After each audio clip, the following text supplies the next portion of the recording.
আপনারা সবাই কেমন আছেন? আশা করি আল্লাহর অশেষ রহমতে খুব ভালো আছেন। আমিও আলহামদুলিল্লাহ ভালো আছি। আজকের রেসিপি ক্যারামেল বানানা কেক। তো এই ক্যারামেল বানানা কেক বানানোর জন্য প্রথমে আমি ক্যারামেলটা বানাই নিব। এর জন্য একটা ফ্রাই প্যান বসাই দিছি, চুলাটাও জ্বালাই দিব। বিসমিল্লাহির রহমানির রহিম। আর দিয়ে দিব 1 কাপ চিনি ক্যারামেলটার জন্য।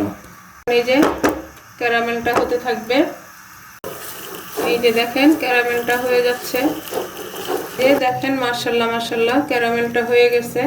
এখন এই পর্যায়ে আমি সামান্য একটু পানি দিয়ে দিব।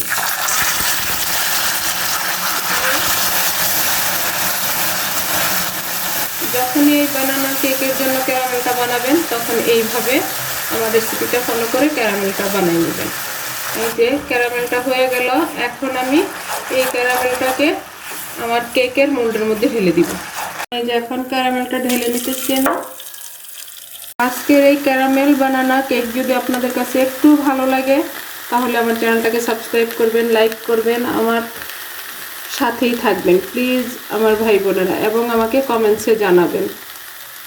এই যে এইভাবে সাইডগুলিতেও আমি ক্যারামেলটা দিয়ে দিলাম। এখন এটাকে একটু ঠান্ডা হতে দিব, আর ওইদিকে আমি কেকের জন্য সব কিছু রেডি করে নেব।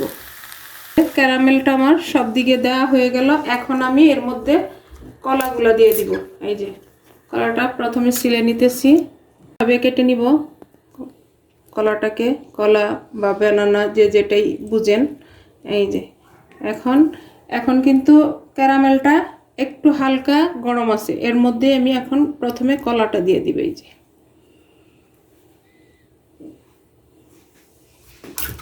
তো আজকের রেসিপিটা একেবারে সহজ, ঘরোয়া উপকরণ দিয়েই এত সুন্দর একটা কেক হয়। বাসায় যদি না বানান তাহলে কিন্তু বুঝতে পারবেন না। তো প্লিজ আমার ভাই বোনেরা, এই শীতের মৌসুমে কলা কিন্তু অ্যাভেলেবেল, তো আমরা অবশ্যই এই কেকটা বাসায় ট্রাই করে দেখতে পারি, তাই না? এই যে আর যারা ফেসবুক পেজ থেকে দেখতেছেন তারা অবশ্যই আমার পেজটাকে লাইক, শেয়ার, কমেন্টস করে দিবেন। দেখেন এখানে আমি 4টা কলা দিয়ে দিলাম। এখন আমি এই ট্রেটাকে সাইডে রেখে দিব, রেখে কেকের জন্য আমি ব্যাটারটা রেডি করে নিব। তো আমার প্রিয় ভাই বোনেরা আমার সাথেই থাকেন। এই যে এখন কেকের ব্যাটার রেডি করার জন্য দিয়ে দিলাম আমি 3টা ডিম, আর দিয়ে দিব এখন 1/2 কাপ চিনি। প্রথমে চিনি আর ডিমটাকে ভালোভাবে মিশিয়ে নিব। এখন দিয়ে দিব 1/2 কাপ রেগুলার রান্নার তেল, বা আপনারা চাইলে বাটারও দিতে পারেন। এটাকেও এখন ভালোভাবে মিশাবো। আর আজকের এই কেকটা আমি কোনো বিটার ব্যবহার করলাম না, শুধু এই যে হ্যান্ড উইক্স দিয়েই কিন্তু কেকটা বানানো হয়ে যাবে। এখন এই পর্যায়ে দিয়ে দিব 1/4 কাপ দুধ। এটা নর্মাল দুধটা, গরমও না ঠান্ডাও না। এখন এটাকেও ভালোভাবে একটু মিশিয়ে নিব। এখন এই পর্যায়ে দিব আমি 1 প্যাকেট ইনো। আজকে আমি বেকিং সোডা, বেকিং পাউডার কিচ্ছু দিব না, ইনো দিয়ে আজকের কেকটা বানাবো। এই যে দিয়ে দিলাম, দিয়ে এখন এটাকেও মিশিয়ে নিব। এখন এই পর্যায়ে দিয়ে দিব আমি 1 কাপ ময়দা।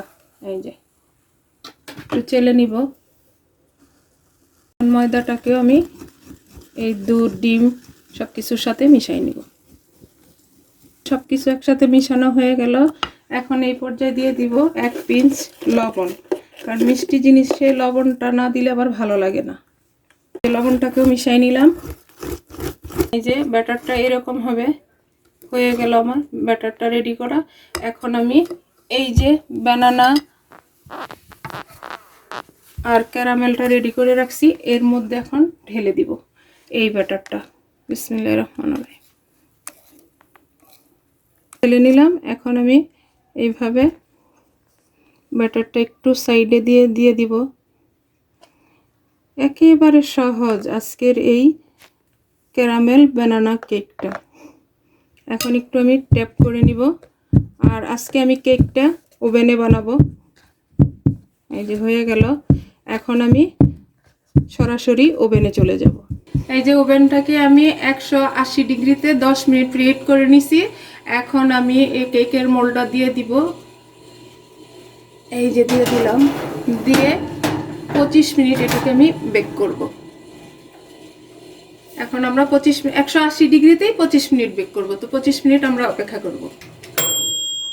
এই যে হয়ে গেল আমার 25 মিনিট বেক করা। আমার ক্যারামেল বানানা কেক। এখন আমি বের করে নিব, বের করে আমি আপনাদের সাথে শেয়ার করতেছি যে আজকের কেকটা আমার কেমন হয়েছে।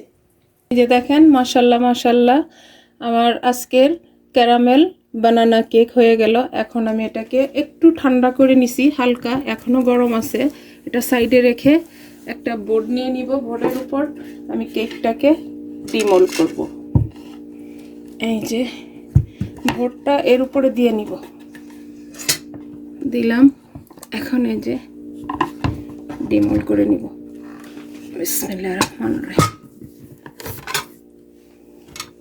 দেখেন মাশাল্লাহ মাশাল্লাহ, আমার আজকের ক্যারামেল বানানা কেক।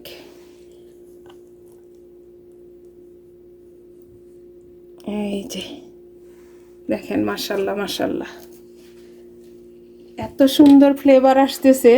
যদি আপনারা বাসায় না বানান তাহলে তো কিছুতেই পাবেন না, তাই না? দেখেন লুকটা মাশাল্লাহ। এখনও কিন্তু ধোঁয়া উঠতেছে, ক্যামেরায় আসছে কিনা জানি না। একেবারে গরম গরম অবস্থায় আমি কেকটাকে নিয়ে নিলাম। এখন কেকটা আমি কাটবো। আর এই যে সাইডগুলি দেখেন, সাইডগুলি ক্যারামেলের কারণে কিন্তু এরকম একেবারে একটা ব্রাউনিশ কালার আসছে। এখন কেটে নিলাম আমি কেকটাকে। বিসমিল্লাহির রহমানির রহিম। দেখেন মাশাল্লাহ, একেবারে সফট, মনে হচ্ছে যেন আমি কলাটাই কাটতেছি। দেখেন চাকুটা কিভাবে আসতেছে, একেবারে সফট।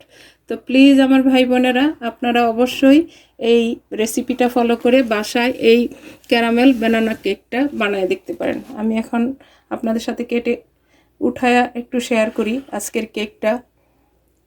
মুখে তো পানি চলে আসতেছে, এত সুন্দর একটা ফ্লেভার চলে আসছে। দেখেন মাশাল্লাহ মাশাল্লাহ, কেকটা দেখেন। তা এখন একটু ট্রাই করে দেখি আজকের কেকটা কেমন হয়েছে। এটা আমি সাইডে রেখে দিলাম।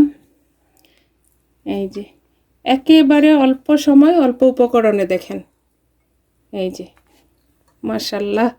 দেখেন কেকটা কিন্তু একেবারে সফট। দেখেন মাশাল্লাহ মাশাল্লাহ, দেখেন মনে হচ্ছে যেন কোনো মোম গলে যাচ্ছে এরকম। দেখেন মাশাল্লাহ। বিসমিল্লাহির রহমানির রহিম। আলহামদুলিল্লাহ আলহামদুলিল্লাহ। এরকম কেক এক পিসে কিচ্ছু হবে না, বারবার না খেলে। দেখেন কেকটা দেখেন একেবারে। তো প্লিজ আমার ভাই বোনেরা, আমার এই রেসিপিটা ফলো করে এই শীতের মৌসুমে কলা তো আমাদের কাছে অ্যাভেলেবেল, তাই না? এই কলা দিয়ে ক্যারামেল কেকটা বানায় দেখতে পারেন।